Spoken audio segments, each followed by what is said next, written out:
I was thinking about female teachers that sleep with male students, probably because I'm a horny bastard, but really it's something that shows me the world's afraid to speak on sensitive matters. Most of the cases I've read with male students, they love to have that female teacher have sex with them. Can we explore the subject? That polling data suggests at least 43% of boys aged 14 to 17 masturbate regularly. And we know with Gen Xers and millennials that around 1 in 3 of them lost their virginity before 16. So why is there this extreme moral outrage that these female teachers happen to be the ones to have sex with them if it'll happen anyway? See, this whole dialogue plays around the idea it wouldn't be okay if a male teacher had sex with a teenage girl, which is still based more so on arbitrary puritanical sensibilities. But let's just say there was never an appropriate instance for a teen girl to have sex with a male of a much higher age.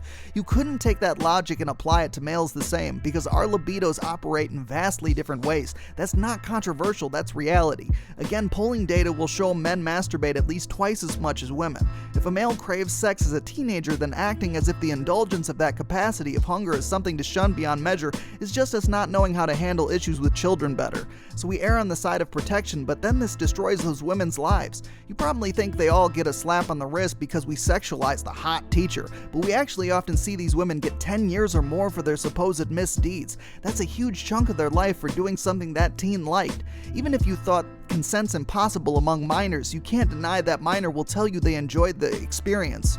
And if they don't, then it was undoubtedly sexual assault, and this doesn't apply to my wariness on the subject. There's actually experts who have posited to the public a system to keep us from harming the young. It's called revocable assent. Different from consent in that one who gave consent could later say they were harmed by the older person they fucked.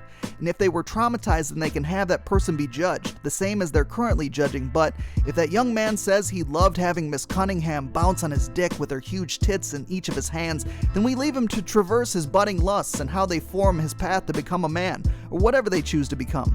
The point is, if they're never hurt by such, putting people in jail for years and years is barbaric, and I won't hold my tongue because you're all afraid of being judged as some pedophile sympathizer. Man, I don't give a fuck. Newsflash, your children all are sluts, just like the rest of us.